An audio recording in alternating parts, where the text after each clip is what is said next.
กับไก่เลยฮือหาลำในเนี่ยมันอิงปึงเลยกำผ่านโลกาลงพุทธป่อเป็นมานั้นเนี่ยยึงอันพระหาสุ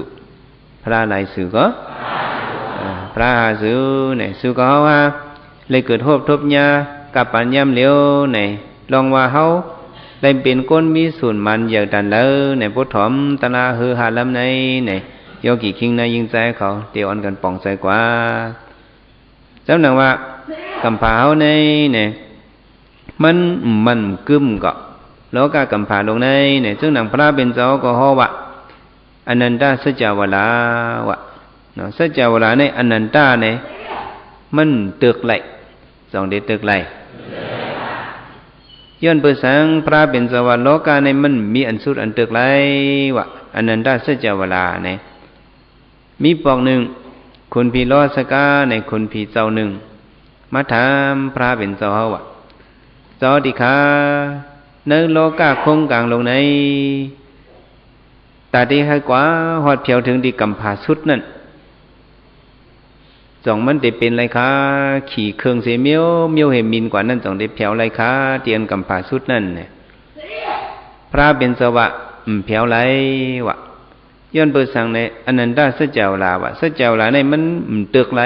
วะมีอยู่ดีๆก็เนาะในพระเป็นเจ้าห้อไว้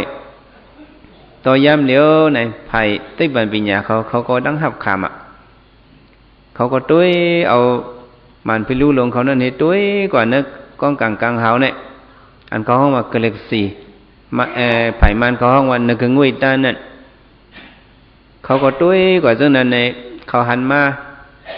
กลางวันว่าเลียดว่าเจ้าไหนมีเป็น2 ล้านปลายเขาหันเนี่ยมีอยู่เนื้อสัจจาวลาเนื้อกลางเฮาเนี่ยกว่าพระเป็นเจ้าก็ว่ามันตึกไรกว่าตันแล้วก็มันเพียวเลยที่สุดมันเนี่ยพระเป็นเจ้าตอบปันเรื่องไหนคุณผีก็ในก็ว่าอ๋ออันพระเป็นเจ้าว่าในอ๋อหลีอามเตเฮหลีอามเตหมันเตเมียนเตเอาย้อนเบอร์สังคาตกะคุณผีสมะกุ้มเกี่ยมเทียมใจกรรมพระเป็นเจ้าเนี่ย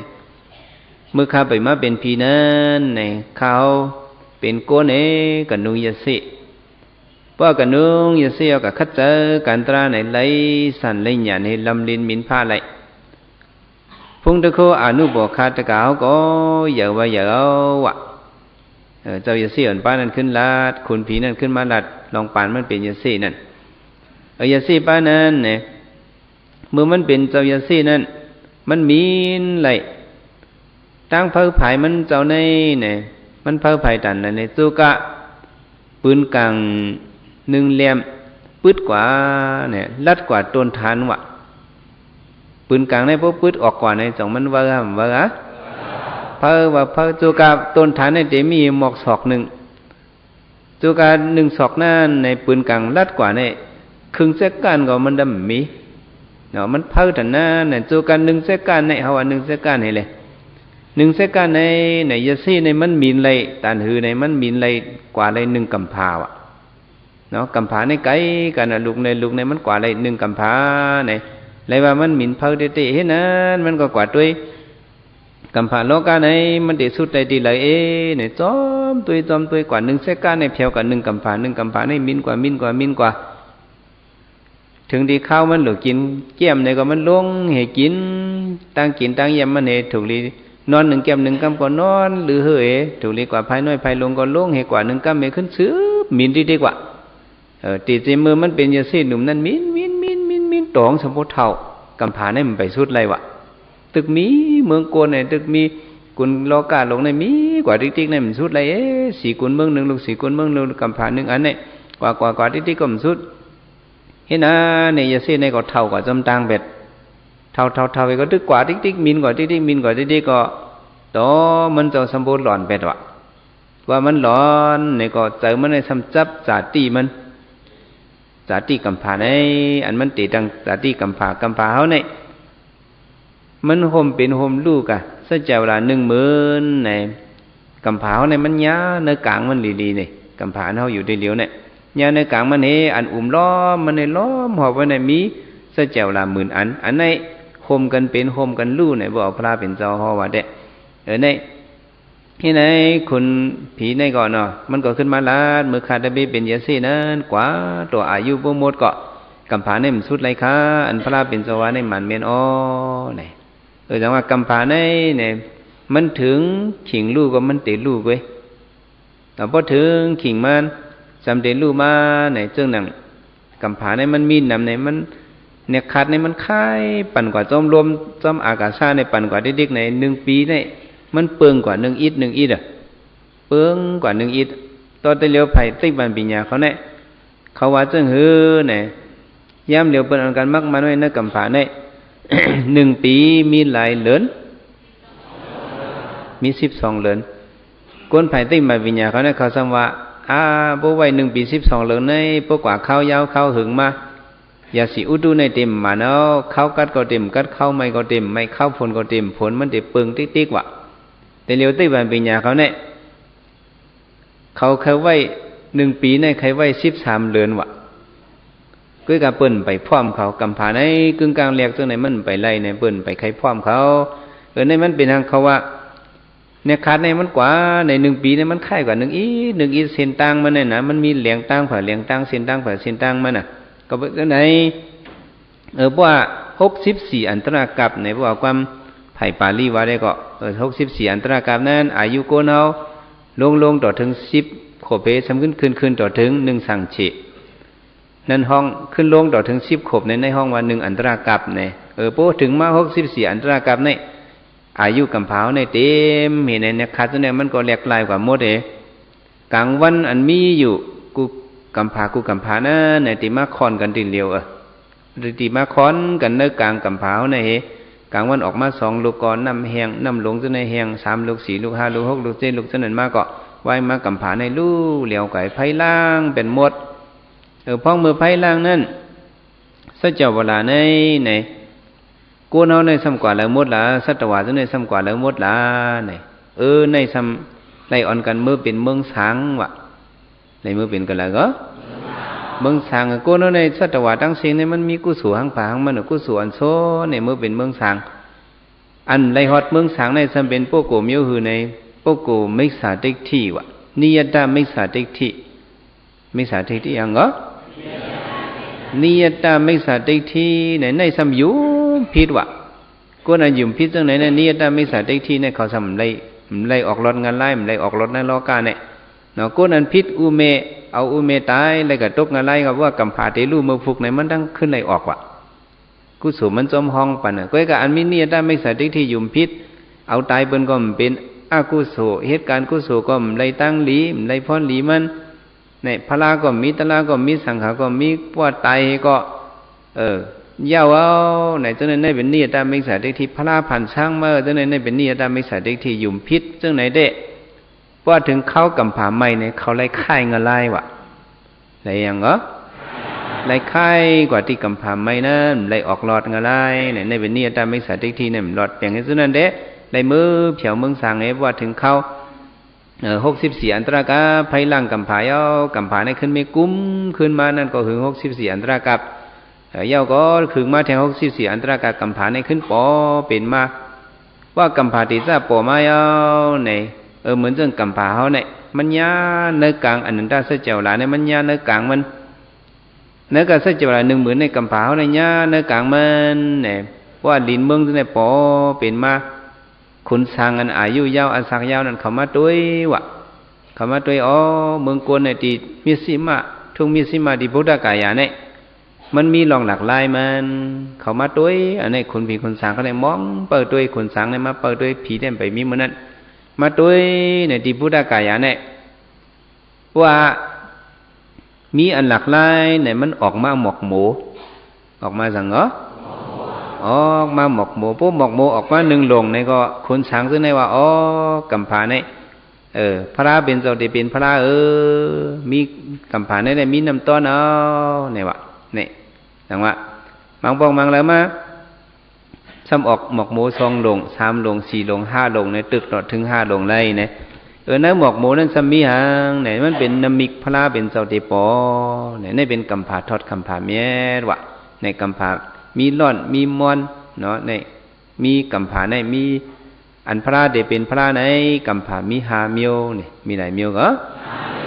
เขาอ่านกันว่าจอมเนาะหนึ่งสุสาระสองมันตะวราสามสุวะสาระมันตะสีพุทธะพัตตาหาสุวะนี่เป็นกับยาเล็งกามันแต่ได้ต้องไงจะเตรียมไว้หนึ่งสูในพระเป็นตัวตีป้องหนึ่งสูนั่นโมออกมาหนึ่งอันเนอโมนั้นสมีสั่งการในห้องว่าวรากัมภาว่าอันสารากัมภาหนึ่งสูสาราในนี่นะสองมันตาวราสามสูวาในนี่พระเป็นตัวตีป้องในสาราในมันบอกว่ามีร้อนกัมภามีร้อนว่ามันเป็ดไหลผู้เป็นกัมภาอันพระเป็นตัวป้องนั้นซ้ำห้องว่ากัมภาศูนย์วะห้องว่าหังก็กัมภาศูนย์ในมันมีน้ำนะแต่พระเป็นเจ้าที่เป็นพระในมันง่ายๆเข้ามาด้วยนอกคำพระเป็นเจ้ายศสุเมธะเขียนเจ้าแถมสร้างปารมีเตมือปันพระเป็นเจ้าที่บังกรานั้นข้ามเอานี่ได้แปดติกมาหึงกาหือในเศร้าสี่สังเชไปเซนกัมภาหึงกาหือก็เขาตั้งสี่สังเชไปเซนกัมภาในหนึ่งสังเชในเขาเต็มหนึ่งในไผ่น้ำมันในเต็มไว้หนึ่งในไผ่หลังนั้นพวกเขาเต็มศูนย์เขาใส่หนึ่งหวยในเขาวันหนึ่ง10เขาใส่2หวยเขาวันหนึ่งปาก3หวยเขาวันหนึ่งเฮียง4หวยเขาวันหนึ่ง10,000 5หวยเขาวันหนึ่งแสนเนี่ยอันเป็นหนึ่งสังเชในพวกเต็มหนึ่งในไผ่หลังมันในเขาเดเลยเต็มศูนย์ในหลายหวยในปาก40หวยวะในห้องหนึ่งสังเชไปนับในนะในห้องหนึ่งสังเชในนอกคำพระเป็นเจ้าเทียมสังปารมีมาสี่สังเชไปเซนกัมภะกาหือก็ทอมดีๆกำซ้ำติกว่าขี่เสียงเก๋ในน่ะมันจะขี่เสียงเก๋ในเป็นสีสังเชหลายสังเชก็ซ้ำไปเซนกัมภะเนื้อกาสี่สังเชไปเซนกัมภะในกัมภะอันพระเป็นเจ้าป้องในมีกาหือในมี11กัมภะเลยวะมีหลายกัมภะเลยนำฮะฮะเด็ๆก็เพราะฉะนั้นคนสร้างเขามาด้วยกัมภะในเด็กแก่ยาวพระเป็นเจ้าที่ป้องหนึ่งศูนย์มีหมูมีสั่งการเนื้อมันคนสร้างก็เอามือไว้เมืองสั่งเขาถึงที่พระเป็นเจ้าออกถึงติกะเฮ็ดยาในเขาจะเอาสั่งการนั้นมาหลูตานปันสั่งการนั้นมาหลูเป็นสองห้องว่าสางในก้านเห็นหลูนั่นน่ะกลมๆก้านเห็นมาหลูนั่นสองห้องว่าความใต้ห้องว่าสางก้านในเมื่อก่อนแต่เลี้ยวในเป็นกับสางก้านในแบบเนาะในมันเป็นวหาระความเฮากว่าเห็นนะหนึ่งสุสาระในเป็นกัมภามีร้อนว่ะหนึ่งสุสาระสองมันตะกัมภาในพระเป็นสัมเด็จป้องสองสุสมิสองหลงในห้องมันตะในมันบอกว่ากัมภามีมอนกัมภามีหังก็หนึ่งสุสาระสองมันตะวราสามสุวะในวราในสัมบอกว่าเมียดทอดตีกัมภาพระเป็นเจ้าที่เป็นสามสุนั่นห้องว่าวรากัมภาในนี่เป็นกัมภาเมียดว่ะสีสุวะสาระมันตะสีพุทธะกัมภาในห้องว่าสาระมันตะพระเป็นเจ้าที่เป็นสีสุนั่นในห้องว่าสาระมันตะปองว่ากัมภามีร้อนมอนกัมภามีสังก็มีร้อนมอนพัตตาหาสุวะในตีอันพระเป็นเจ้าที่เป็นพระกัมภาในพวกพระเป็นเจ้าที่ป้องหาสุที่เป็นพระหาสุในเด็กห้องว่าพัตตากัมภาห้องว่าหังก็พัตตากัมภาในมันปองว่ากัมภาเข้มเสเปินวะกัมภาสังเสเปินเข้มเสเปินแก่เสเปินต้อนเสเปินคึกเสเปินลึกเสเปินวะสุก็ว่าเฮามาเป็นก้นยามเดี๋ยวในเฮามาญาพัตตากัมภาญาพระเป็นเจ้าหาสุกว้างวะกัมภาเฮาไหนก็เพราะฉะนั้นเจ้าก็จังใส่ชื่อว่าคือหาลำในตราเหมือนไหนว่าก็ยังอันพระเป็นเจ้าหาสุในนั่นก็คือหาลำในเนาะอัตตาสามลำได้ป้นกว่ายาวพระเป็นเจ้ากากุสันโกนากงกัสปาในสามเจ้าในได้ป้นกว่าซื่อสุก็เฮาฮะคือเดียวจองคือเด้อก็ไม่คือลำหมายสีอันเป็นพระเป็นเจ้าโกดามาในก็ป้นกว่าไปบ่หึงจองปาหึงไปบ่หึงตึกยินข่าวมนุษย์ อ๋อพระเป็นเจ้าตึกหาป่นกว่าก้อยในสุกฮอตึกแรงยินข่าวมันก้อยกะตึกมีสังไว้ในกึศศาสนาพระเป็นเจ้าไว้กึศสังไว้กึศศาสนาพระเป็นเจ้าไว้ในสุกฮอว่าเฮ็ดสังสัมจอมเฮือกว่าละสัมจอมพระเป็นเจ้ากว่าพระเป็นเจ้าในเป็นพระมาในมันเจ้าลักหลอมเป็นเอาหางกุ้ยเฮลักหลอมเข้านิกปานกว่ากุ้ยห้าในอำเจอพระเป็นเจ้าเป็นพระมาหนึ่งเจ้าหนึ่งสู่หนึ่งองค์ในปริฆาเจ้าในพระเป็นเจ้าชอดเอาผดเอากว่าสัตวาในกาหือในเช้าสี่สังเช60กุฏิใบแสนเกาะกาหือก็น้ำเด็ดๆพระเป็นเจ้าหนึ่งเจ้าหนึ่งเจ้าเป็นพระมาในเอาสัตวาในโลกาในออกมุ่นปุ่นหลอดกันดันนั้นพระอันเป็นพระกันในสัมอภักวาลุกะเกงกะอนันตานิบุตาสีนาพระเป็นเจ้าอันเข้าสู่นิปุกานิปานกว่านั้นมีกะเฮือในว่าอภักวาลุกะเกงกะในนำเสเม็ดหินเม็ดทรายนำกังกาวะนี่นำเมาเขาในมันนำบ่อยทรายมันก็น้ำวันนำผองทรายมีหลายเม็ดในผองทรายนำเมาสุดๆก็เขาว่าพร้อมกันกับอ่านจงได้อ่านไล่อ่านไล่มันน้ำหนาเพียวอ่ะน้ำกลางกาในสัมกี้อย่างเสียน้ำเมาเนี่ยสัมยาวเสียน้ำเมาเนี่ยจะว่าพระเป็นเจ้าอันเป็นพระกว่าในนำเสียมิถินมิไซน้ำกลางกาหนึ่งเจ้าสัมชดเอาผดเอาสัตวากว่าเช้าสี่สังฉี60กุฏิไปแสนหนึ่งในเฮ็ดสังสุกฮในสัมปากว่าบทมาถ้าด้วยลีในเมื่อเขาก็เลขในเขายำต่อมีไปติดกันจองยำต่อตั้งในห้องว่ามีไปเมียบยำต่อะโลมันก็ในไปเมียบแขนเตะก็หามันก็หาเจาะเนาะหามันก็หาเจาะเพราะก็หาเจาะก้อนนั้นตั้งก้อนนั้นเลยขึ้นเฮ็ดมีสมมุติก็หาเปิดเลยมันขึ้นรับตามันไว้ซึ่งนั้นขึ้นกับเล่นอันมันคำว่าตู้บงนั้นกับซาเรนั่นนะอยู่ในต่อมีไปเมียบกันสู่เจ้าเฮาจะไหนเฮาหาตั้งสิ่งจะไหนเฮาทำให้อย่างไหนเฮาทำต่อมีไปเมียบพลาหาเฮาหันน่ะเฮาเมียบแขนน่ะเฮาไปติดในแขนว่าแขนเอาป้าเต็มเจ้าสู้คำแขนให้เปิ้นเนาะพระเป็นเจ้านำแต่ไหนเฮ็ดสังเฮาจะไหนสัมปากว่าไหนก็เปิดเฮาในหมอไปติดไปเมียบแนนไปเมียบเกี่ยงแนนเนาะพระเป็นเจ้าเป็นพระมาในตัดที่ฮอตลาในนางลินเมืองสมบูรณ์สันกว่าสิงตลาพระเป็นเจ้าในปวกขงี้ในอยู่ที่เลยก็เฮหุยถ่อมก็ปุพระเป็นเจ้าว่าฮู้ก็ในใครถ่อมตลาก็ในพระเป็นเจ้าปล่อยมาในตลาในยินเลยกุฏิมีแม่ก็ยินเลยต่อมือพระเป็นเจ้าเฮาเนพุงดันโคเอ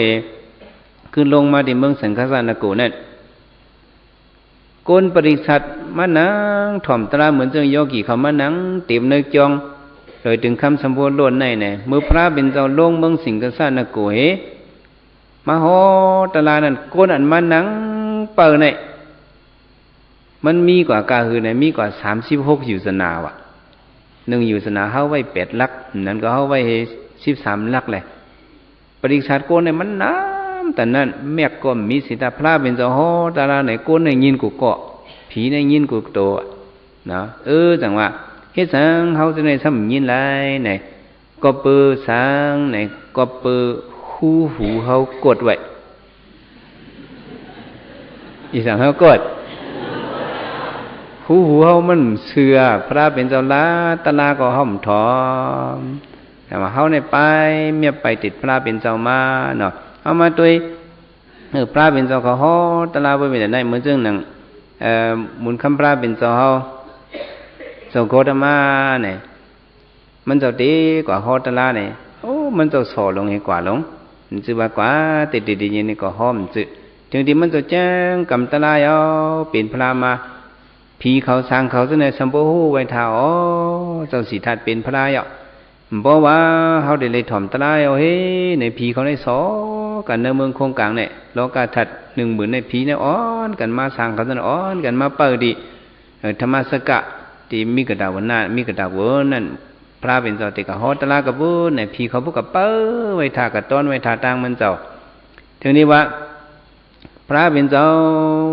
เป็นพระมาเอาเป็นที่พุทธกายาเนี่ยเป็นพระมาเหอ๋อเขาดีเลยกับผุดเผยบันนั้นจังเนาะเนี่ยพระเป็นเจ้ามาวนตัวอ๋ออันมีจีซูเนื้อเขาในเสียเขาจะสิลงอะไรยาก็มีอุตกาก็มีเขาฉะนั้นรู้เมื่อเขาเป็นยานตึกขามาเขาเถิดนั้นตึกขามาอิยานนั้นเขาสอนปันตลาก็ไผ่โลกิสันเนี่ยเขาก็มีจีซูก็เลยก็หาฮอตลาปันเขาเนี่ยเผื่อมาวนด้วยเยซี่สองเจ้าเนี่ยก็อายุเท่าเหตุตึกขาหล่อนกว่าเว้ยกำพองก็ตึกขาเจ้าก็ตึกหล่อนกันเลยเลือนเจ้าก็ตึกขาหล่อนกับคำว่าเว้ยเนี่ยพระเป็นเจ้าว่าอโลซุ่มหลงซุ่มหลังยอเขาทำตายให้กับเป็นช้างอันมีตัวมีขันฐานนั่นเนาะสำกับตายเป็นอย่างสมิเจอหลายๆก็สำจังถ่อมในตลาอ๋อซุ่มออกกำผาบ้องเป็ด14,000เหียงในเตเป็นอยู่เจ้านั้นก็พระเป็นเจ้าเตเป็นกว่าไรสู่ไรเจ้าก็ซ้ำหลอดไหลหมอกม้วนป้นหลอดไหลในพระเป็นเจ้านั่นมันกับเข้าบ้านนั่นแหละในเข้าบ้านนั่นเฮงกัดเป็ดปึงเข้าบ้านนั่นเลยก็มันมีหูตาเตถ่อมตะลามีตาตาเตหันในพระว่านั้นก็เป็นเจออ่อนเฉพาะเจออ่อนนั่นหลายก็นิ่มจึงให้ก็เป็นไปเช่นนั้นก็พระเป็นเจ้าว่าซุ่มยาวพระเป็นเจ้าเตเป็นมาแทงไหลสู่ไหลป้าก็มันก็ช็อตเขาไหลสู่ก็เฮาหาก็พระเป็นเจ้าเป็นพระมานำบุตันได้ย้อนเปิดสังเฮาซ้ำป้ากว่านั้นเสียอีดป้ากว่าในย้อนเปิดสังในย้อนเปิดเฮาก็ฮอดไว้ตีเฮงกัดเป็ดเปิงฮอดไว้ตีอะไรก็ลายสัตปิตาอาสิญญาอารูปากนตันวะไกยันเวงหน้ากนมิกษาเฮงกัดตาเป็ดอันวะเขาสั่งกับเป็นเนื้อเฮงกัดเป็ดเปิงในกระตุกงาลายเลสังกับเป็นสัตเลสังกับเป็นปิตาเลสังลายสัตปิตาอาสิญญากับเป็นสังอันมีเจอลายมีตั้งหูตั้งตองสันนั้นเลสังวะลายสัตปิตาอาสิญญาอารูปะก็เป็นสังอารูปะอันมีหังเนาะอาสิญญาในสัมเป็นอันมีตัวละลายมีเจอวันนั้นปานะเฮงกัดเป็ดเปิงไรสัตปิตาอาสิญญาอารูปะก้นตันสัมเป็นก้นตันในก้นปักล้อนั่นสิสันดาปุโกในก้นอีดงเส้นนั่นในโหกอมหูหางกอมหูเติมหูเนื้อนั่นสัมเป็นก้นเบี้ยนั่นก้นสิสันตะไรสัตปิตาอาสิญญาอารูปะก้นตันไกยันเวงหนานี่เสมือนญาติปิสันตริตไกเวียงกับเป็นก้นปีกเถินหางเคิมจำไรพระตราสังขะมิ้วนั่นก็จังไรวะอาสิญญาอารูปะก้นตันเนี่ยเนาะไกยันเวียงหนาก้นมิกษะสมเป็นเอาไว้อายุพิษกับเป็นมิกษะเด็กที่พระเป็นเจ้าห้อก็มถ่อมใครเอานั่นสมกับพิษไว้จังไหนก็มันหอดไหลว่าไตสัตปิตาอาสิญญาอารูปะก้นตันไกยันเวียงหนาก้นมิกษาเฮงกัดตาแปดไหนนั่นมันเป็นเฮงกัดแปดเปิงเฮาในกะฮอดแผ่วไว้อยู่ซื้อในแหละเฮาจังวะญาตลาพระเป็นเจ้าเลยออกมนปนรอพระเป็นเจ้าเขาฮอเอาไว้เนี่ยสัตวะชดเอากว่าไหนน้ำเตะบางป้องบางเลยก็ญาพระสิตาหูจักก็มีเพราะว่าเฮาก็ตบมือนั่นเนาะญาพระอยู่ก็หูจักจีสุพระหูจักตลาพระเป็นเจ้าพระเป็นเจ้าได้ว่าไว้ซึ่งโยธรรมปัสสติสมปัสสติก็อันหันตลานั่นเก่าพระเป็นเจ้าหันเก่าพระเอาเนี่ยหันตัวพระเป็นเจ้าสิตาก็ไปหันพระเป็นเจ้าเต้ๆวะเอามาด้วยเลยในโลกาเนี่ยพวกก็อันหันพระเป็นเจ้าเนี่ยมีสั่งลงอุปกะเตกตอนว่าอุปกะเตกตอนว่าคือก็สื่อมันอุปการเด็กตอนในพระเป็นเจ้าลูกที่พุทธกายให้กว่าโยคิงเด็กก็ฮอตลาบันตะปีก็อันมาเฮ็ดเววิซ่าก็เป็นซาวกิหาเจ้านั้นซุ่มก้อนดิ่งยาเขานั้นเขาก็มีจีซูเนื้อเขา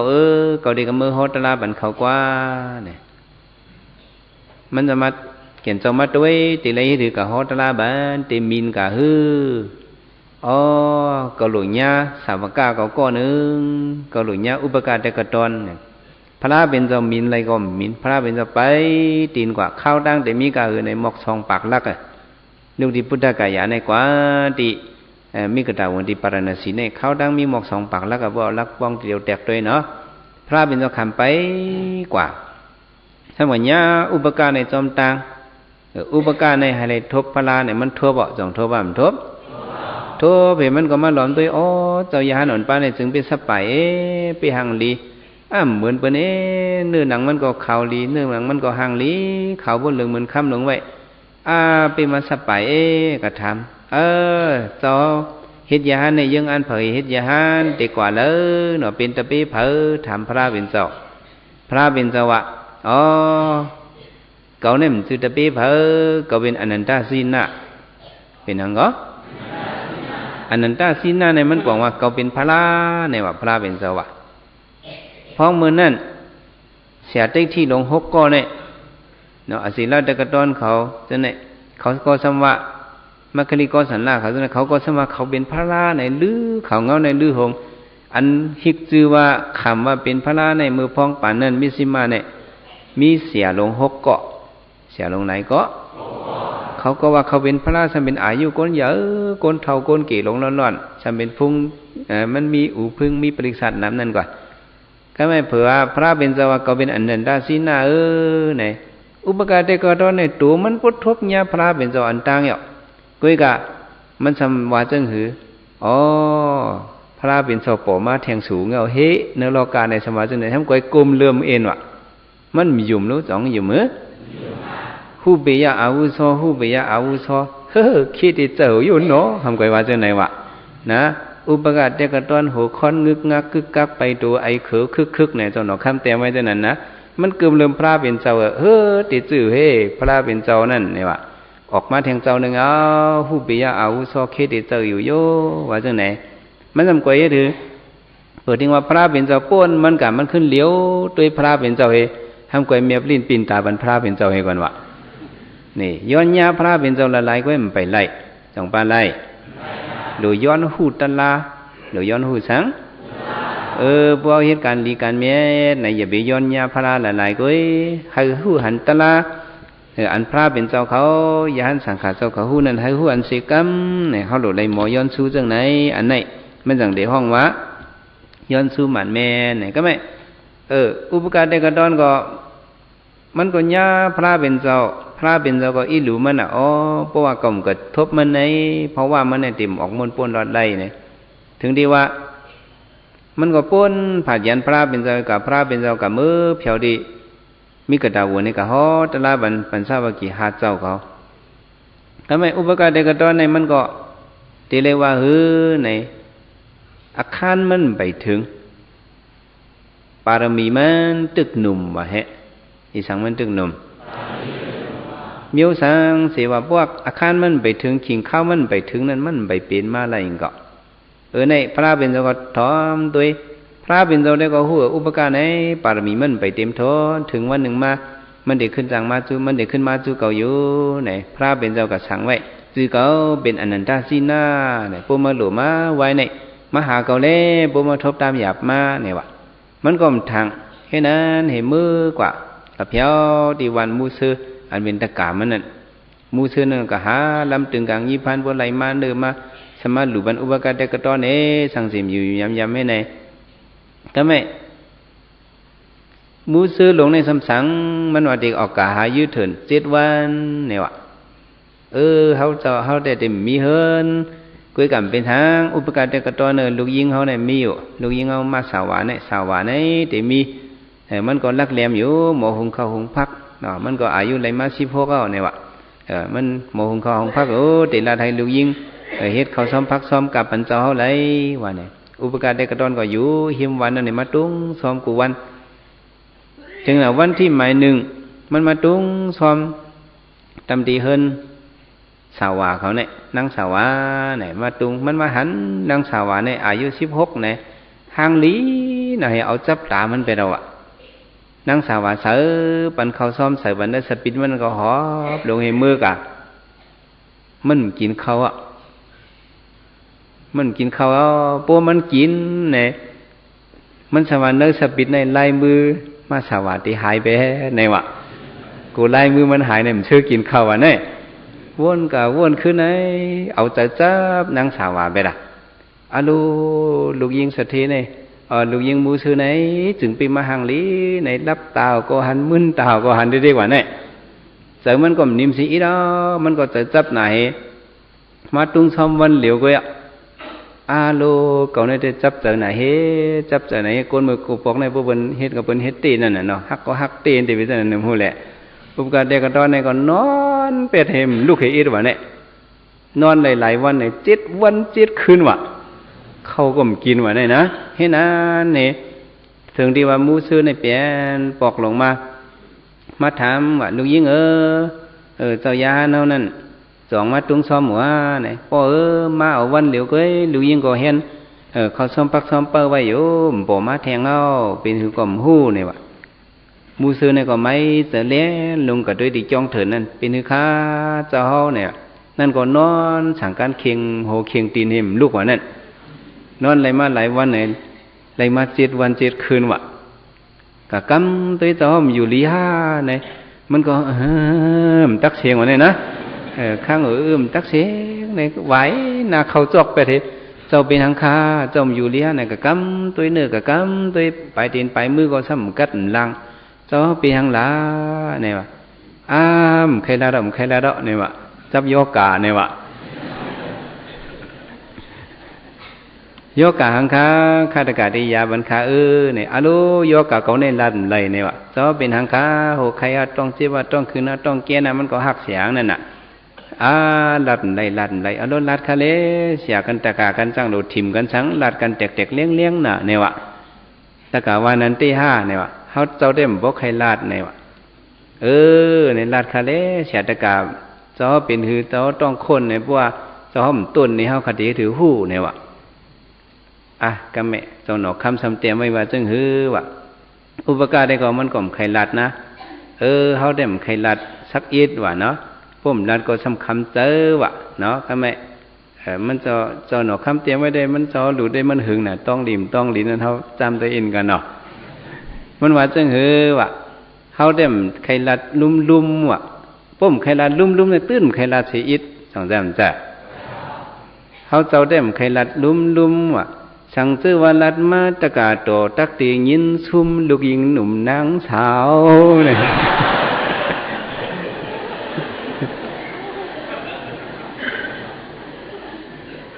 ใครลัดลุ่มสังเจอว่าลัดมาตะกาโตตักตียินซุ่มลูกยิงหนุ่มนางสาวเก่าเจือกมันแหลมไหลเก่าจังจับปูจับไม่ที่นายเย้าเนี่ย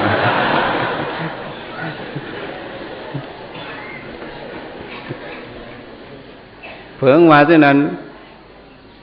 มูซื้อในกล่อมจังว่าเจ้าเนี่ยเป็นไหนเจ้านอนหนูให้ในที่กำมันหลอนให้เยาผมไรได้หลอนก็จังเป็นทางปล่อยให้หลอนในละห้ามกินเขามี7 วันเอาในวันเนี่ยซ้ำอีรู้ว่าเจ้าเนี่ยเนาะเป็นแต่นายปุ๊บเป็นไหนได้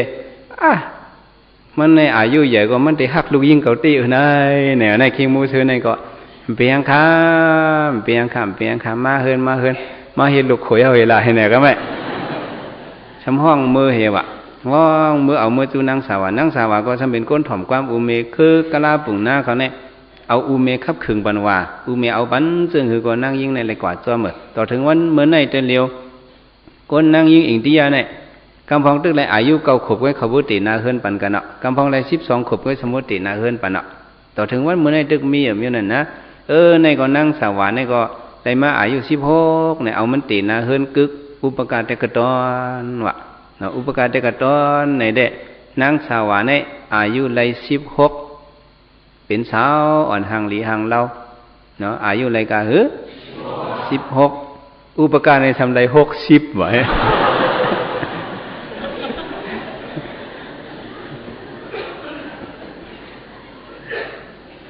ในที่ไหนข้าก็อยู่จำกันมาก็มีมาลูกชายอ่อนก่อนหนึ่ง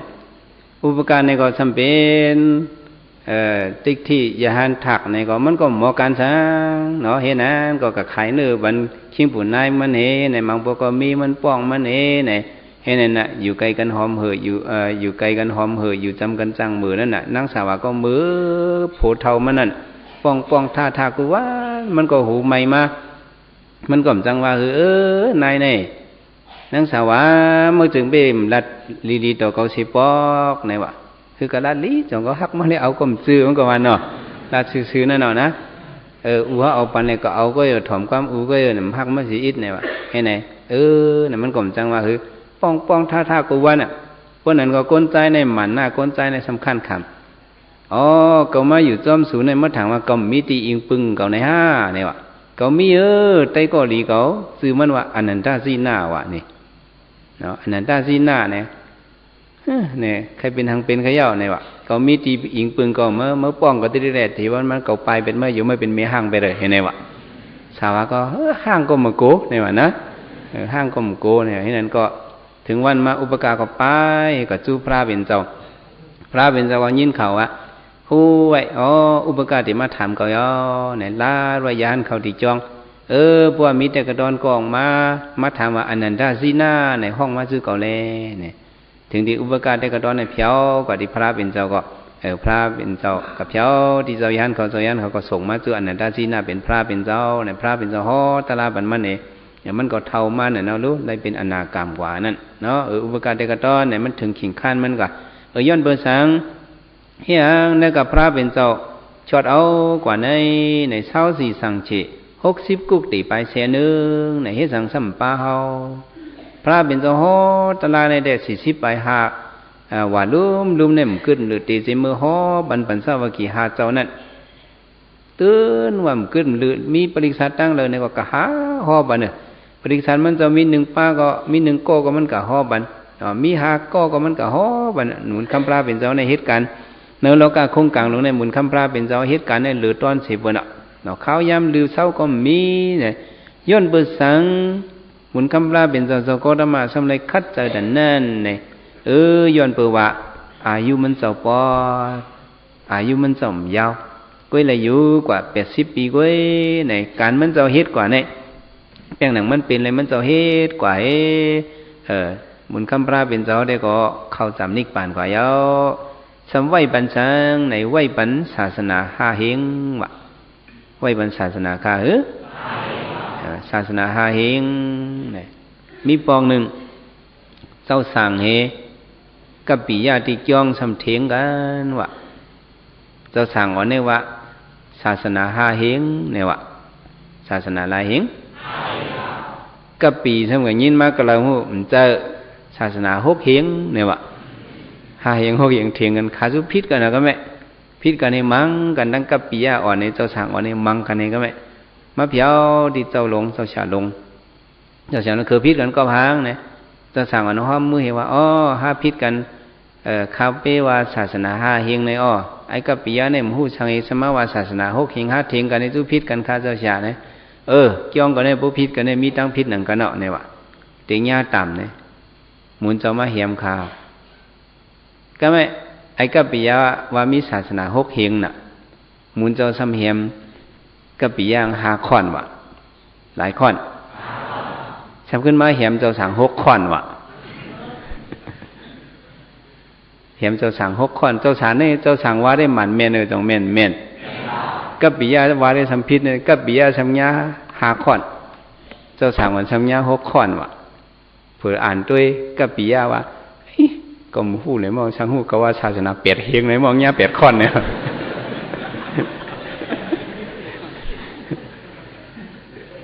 เพื่อกระทำบุญเจ้าให้ยังว่าเจ้าสั่งสำทำเจ้าเฉาถ้าพิษหนังกันเจ้าเฉาสำกับเหี่ยมกับปิยา5ข้อนสำเหี่ยมคาตวี6ข้อนนี่ยังสำเหี่ยมหรือยังหล่ะเนี่ยกับปิยาได้ของมันมูฮู้มันลัดนั่นน่ะ6เฮงมันสำฮู้มันสำกับเถียงกับพิษมันมาเขียนตั้งพิษอย่างญา6ข้อนน่ะเนี่ยวะพระบินเจ้าไว้บ้านศาสนา5เฮงในปุณตาสังเนี่ย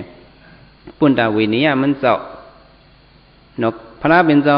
าก็มาในมันเจ้าห่อชดเอากับสัตว์ว่าปริสัตมันในไล่กว่าครึ่งหนึ่งเว้ยไล่กว่ากะหือเว้ย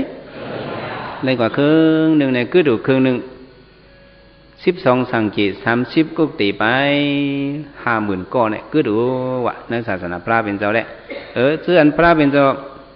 อายุยืนยาวนั่นแหละปริษัทเขาได้เขาชอดกว่าไรจอมกันมุมดอก24สังเกต60กุกตีไป100,000เนี่ยความมันได้ก็ว่า24ติงชีกติ60ปูชีตติงเนี่ยแต่เอาก็สมัยยังจะเรียกเขามังเจอเขาสำรวจเอาความหลังกัน24สังเกต60กุกตีปูเข1,000เนี่ยว่าจังไหนวะขี่สมาถ่อมตราขี่ก็ป้าว่าสมาจังไหน พุทธจอมตนาพระเป็นเจ้าได้ขี่ก็ป้าข้าก็ป้าไตก็ป้าผมจอมได้ก็จงได้ป้าไหลป้าไหลนั่นก็ศาสนาขึ้นไว้หาเฮงในพระเป็นเจ้าก็ตื่นเปียติกไปปันเนี่ยมีปอกหนึ่งพระเป็นเจ้าลูกที่ลอยกิจก็เกลงมาเพียวมาที่โคที่น้ำห้องอันหนึ่งนั่นน้ำซื่อตาน้ำไข่อ่อนนั่นตีนั่นพระเป็นเจ้าที่ตั้งเจ้านันตาให้ลงมาเจ้านันตาสมาจอมไผ่หลังไว้นั้นเพียวมาที่โคนั้นพระเป็นเจ้ามากือเด็พระเป็นเจ้ายุ่มเจ้านันตาซ้ำอยู่ไผ่หลังเสียหูพระเป็นเจ้ายุ่มซื้อโยกี่เอาเขาซ้ำอยู่ไผ่หลังนั่นโกนในสมกันไหวนาซื้อพระเป็นเจ้าตั้งเข่งพระในโกนตั้งนาเขายุ่มในโกนตั้งหลังจงได้หันในพระเป็นเจ้าสมินั้นอันนันดาสมิไผ่หลังไอ้สมหูว่าพระเป็นเจ้ายุ่มในน้ำมาไผ่นายมาห้อมมือเจ้าดีขาย้อนเปิดสังมีลองตั้งหางไอ้เจ้ายุ่มขาที่หนังอันนันดาสมหูอันนันดาไล่อภิญินห้ามจัดเพราะพระเป็นเจ้ายุ่มมีลองตั้งในเขียวงาเจ้าสีสิกในมันขาวน่ะเขียวงาพระเป็นเจ้าเนี่ยขาวเห็นมีเงาเหอไว้จังนั้นกันว่าพระเป็นเจ้ายุ่มให้ที่เป็นรองดั้งในที่เขียวเจ้าในมันออกมาเงาขาวออกมาเงาขาวซึ่งเหมือนซึ่งเป็นศอกกระหีนั่นกว่าแปรบในเงาเลี้ยงในออกมาเพราะนั้นอนันตาผู้เอาจังมาถามเจ้ายุ่มสังฆาย้อนเปิดสังฆาอนันตาเมื่อตัวรู้ในที่เนื้อห้องน้ำซื่อน้ำคายอ่อนในจังมาหันตึกเลือนเลี้ยงน้ำว่าน้ำเนี่ยอ๋อหันข่าวน้ำสมุทรเต็มห้องกับขนมตึกเลือนซึ่งในเมื่อใครหูตีเหลียวได้พิกสมาเขาเป็นตึกเลือนปิดตาวันในสีตาก็เพราะว่าศาสนาเขาพระเป็นเจ้าไรมา2 อิง5 ปากหรือนั้นในเขาซึ่งในที่เป็นก้นตะปีบเขาพระเป็นเจ้าที่เป็นก้นอันหุบไรมั่งยันโผยันในพระเป็นเจ้ายำว่าไว้แล้วก็เพราะฉะนั้นสุกเขาก็อยู่จังปาเนจะล้างตึกเลือนเฮาไหนกะตึกเลือนมือปันพระกะตึกเลือนตีเหลียวได้มันใครเป็นแท้เนาะพวกเป็นตึกเลือนที่กิสกมือปันพระเป็นเจ้าได้เขาก็จังคัดเจอการให้เป็นเลยอริยาวะเป็นเลยสังเหรอนั่นก็ฮือหาลำนั้นเนี่ยเนาะ4-3 ลำในป่นกว่าลีหรือ4 ลำในเด้เขาตึกหันุตึกขึ้นอะไรอยู่เพราะว่าเขาลุยจอมในได้ก็จังอยู่เนาะจังว่าฮือมากังอันมานั้นมันชื่อเลยว่าเป็นฮือหลงลุยมานั่นนำชื่อมันเป็นเจ้าเจลีเขาเจ้าหลังกาเขาต่างชื่อมันในหนังคือมันได้หางลีถ่อมหางลีนั่นเขาทำหูดีปองมันในก็เอาพิษนั่นน่ะเนาะอุปมาก็เขาหูจักอันละเป็นอุปมียาก็เขาหมอเอานั่นในตั้งอายุเขาตั้งเอาเนี่ยมันจังพิษเปิงกว่าเขาทำต่างว่าฮือมากังพระเป็นเจ้าที่คัดฮือไพ่ฮือลงเอมาห้องเขาขึ้นขี่เนื้อฮือเจ้านั้นมันจะเนาะอุปมาเป็นเมียงอุปมียาเนี่ยเป็นเมียงเหมือนเรื่องนั้นเจ้าสารีบุตรพระเป็นเจ้าห่อวะก๊อกตองอันว่านั้นเมืองกลางในเขายิบก๊อกตองน่ะโมก็โมตองก๊อกสุกนาเขาก็ก๊อกตองเพราะเขาใกล้ปอดเสียในก๊อกตองเขาเนี่ยมันเดือดซึนเสือเหมือนเรื่องนั้นเอาเจอเขาในก็เพราะปอดสุกเสียเจอเขาเดือดซึนเสือเนี่ยพระเป็นเจ้าสารีบุตรห่อเรื่องไหนเวกามหายานนาเขาเนี่ยเขาสำเอาจังหือเหมือนจังทิเบตเขาเนี่ยเขามาไว้พระดิพุทธกายะเขาสำหรับปอดกอกตองวะสำเอามากอกตองให้มาปอติพระเป็นเจ้าเนี่ยเอาหมักไส้วะเสียงอ่อนจนในปะเลอ่อนจนในเสือให้ปอตั้งวันดังให้ปอตั้งวันอันนั้นอุปมาอุปมียาคำมาแจกกันเนี่ยที่ได้พระเป็นเจ้าได้หลุดปอดใจเขาเนาะใจเขาก็ปอใกล้ปอดก็มันโดยเสือเหมือนจังกอกตองเขาสำจืเขาสมาหลุดปอดกอกตองเนี่ยมันเปิงกันเรื่องไหนกว่าในพระเป็นเจ้ามากังตระคืมมากังอันว่าแม่กินอันนั้นมันเป็นปูนเผาปูนมันก็เนาะเขาหลุดคัดเจอกันตระเอาห้างเขามันเรื่องไหนโยกีเขามาคัดเจอกันตระสื่อเผาตันมันอยู่ย่ำเร็วในมันป่องว่าเขาพายฮือเผาฮือมันไวเอาห้างกุยเผาห้างกุยมันก้อนหนึ่งเลยก้อนหนึ่งไวบันกัน2 เดือนไหลก้อนหนึ่งเลยก้อนหนึ่งคัดฮือบันกันเต้าแห้งบันกันก็มันไหลคือพระเป็นเจ้าในก็แห้งมันเจ้าตั้งมันก็เจ้าอย่าหูหลานในก็แห้งมันเจ้าหางมันนี่มันเจ้าคัดใจกว่าหางผางมันก็อันในเด็กเขาหลุดปองเสือพระเป็นเจ้าก็ว่าอัตหิอัตโนนาทโกหินาทโปรสิยาเขาได้ไหลอิงปึงเจ้าเก่าก็อิงปึงเปิ้นเนี่ยมันไหลเหมือนเจ้าโยกีเขามานั่งกันตราในเขาเปิ้นมาแถมนั่งปันจอยนั่งปัน2 ได้ไหลดูเจ้าเก่าได้ยื่นเอาหางกุยเลยขันเถียวหางกุยยักเอาหางกุยตาลาก็เขาได้เลยถ่อมเอาหางกุยเอา ป่องเจอเอาหังกุยเฮาอุ้มมาอุ้มมีอย่าไปเอาพิษกันเนาะเอาหลเปิงลงมันได้เฮาหลหันสะพอตราเป็นลู่เนี่ยเนี่ยว่าเฮ็ดจังไหนกว่าเนี่ยอันไหนมันไล่สังกว่าไหนไล่ซื้อพันตลาไล่สังกว่าพวกกูอันมีซื้อพันปารมีทัตตลาเนี่ยพวกกูมิวในกุยพระเป็นเจ้าเขาหาฮอตลาปันย้อนเปิดสังพวกมีซื้อพันมันไว้ก็ฮอตลาก็มันเจียวป่องใจเหมือนเรื่องเจ้าสุรปันจัดก่อนวัดล้างมันจะเป็นขอนอคำขี่เนื้อหลังจ้างเองเหลือทำไมหือมันทำไหนย่อยออกลงมามันจะเอาผ้าเจ็ดอ่อนพื้นหนึ่งมาเจ็ดหน้าผากมันเผื่อมันขึ้นมาล้อมตัวผ้าเจ็ดขาวมันนั่นนุกหือนุกมูเนี่ยเอาล้ำกว่าเบ็ดเอากือกว่าเบ็ดมันเราจังว่าอ๋อผ้าเจ็ดในก็มันกึ้มลงในจังกือก็เศร้ากว่าไหนเนื้อสัมสาเนี่ยมันเลยหยันอันนี้ซากันนั้นปอกเลียวอ่ะน้ำมาปอกเลียวอ่ะปอกเลียวก็ถึงที่ว่ามันมาเป็นเจ้าสุรปันเดกานมานั่นมาเฮ็ดยาหันกับพระเป็นเจ้าขึ้นปันตะลามันเนี่ยเจอเฮมันเอาผ้าเจ็ดอ่อนพื้นนี่กันนู่นนี่ระโซหรนะเนี่ยเป็นมูลเป็นพองมันกึ้มเนี่ยกันนู่นนี่นั่นเนี่ยตัวมามือมันจะไหนก็โกนมาตัวมือโกนมันหันอันนี้อันสันโปมาเตี่ยวดีไปมือมันขึ้นมาอย่าก็หันเป็นรูจรกระตั้งตัวหันเป็นรูสุเดเป็นยาหันตากว่าในย้อนเปื่อหางเนี่ยมีจื่อมันไว้มีสั่งไว้มีจื่อมันไว้จำหนังว่าเฮือหาลำในพระเป็นเจ้ากากุสังโกนากงกัสบะโกธมาในสีลำได้ก็โลดปนกับเฮาตอเดตันคือหางอินปอลำก็ตันคือไหลอยู่อันเดียคือแทงลำหนึ่งในเป็นเฮือแทงลำหนึ่งในนักกาหาลำในคือดูลำหนึ่งนักกาปัตตะกัมผาในเนาะพระเป็นเจ้าเป็นพระกว่าได้ยาวกว่าสีเจ้ายาวคือแทงเจ้าหนึ่งวะนั่นเป็นพระเป็นเจ้าอริมิติยาพระเป็นเจ้าหังเหรออริมิติยาในเมื่อปันพระเป็นเจ้าโกธมานั้นมันจำเป็นลูกเมนน้อยคนอคำอสัตตศาสตร์ในกองคนอคำอสัตตศาสตร์ในมันเมนน้อยมันนำหนาแหละเนาะเป็นซื้อเมมันสังเตเตก็ป้างก่อนเนาะดิก็กับมันเป็นลูกคนอคำอสัตตศาสตร์ในถึงที่ว่ามันเฮ็ดยาหาในเพียวมาดิมึงก็เป็นละเวิดมือพระเป็นเจ้ามาเพียวนั่นเนาะขึ้นเพียวมาในเมนาก็จะมีในมีเสจิตไหนเข้าหลู่ด้านสั่งการในโต้เลยสั่งการคำสองผืนเอามารู้บรรพระเป็นเจ้า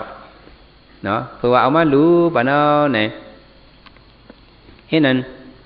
พระเป็นเจ้าฮับสังกีก็จะมีตีฮีเนี่ยเอารู้บรรสังขาเลยว่าจะนั้นเจ้านันดาสำคัญว่าเมนาก็จะมีในมีจีสูแค่ดอเจ้าฮับสิกรรมในพระเป็นเจ้าฮับเอาจุ่มแทงจุ่มเอาดูบันสังขะเจ้ายันด่าเขาเจ้านั้นยันด่าหลวงพ่อก็มฮับเห็นนั้นเผื่อว่ายื้อกับกันย่าเจ้ายันปาหนึ่งอสิตาเนี่ยมันจะว่าเขาก็เป็นสังขารหลวงเปิ่นฮับก็ได้ฮับกว่าเนี่ยมันจะฮับเอาแบบเผื่อมันจะฮับในยันต่างซื้อซัมซี่มันว่าเจ้าสารีบุตรเขามอกรานเขาเปิ่นได้มาฮับย้อนเปิ่นสังเจ้าซ้ำฮับเนี่ยเขาเป็นสังขารู้เนี่ยยานเขาว่าจนนั้นพระเป็นจะมายินให้ยังเนี่ยเจ้าอสิตาเนี่ยมันสัมภาษณ์ไปยังเนี่ยพระเป็นเจ้าต่างตุ้ยก็มือนามาเจ้ายานอ่อนป้าในที่เป็นพระอริมิติในปันมันอย่าติกปันมันเนี่ยมันก็โจมเนี่ยขึ้นเอาสั่งการนั้นขึ้นเฮ็ดภากังเนื้อหูพระเป็นเจ้าเฮ็ดปิกตาเนี่ยขึ้นดูพระเป็นเจ้าย้อนสู้เพราะว่าข้าเป็นพระมา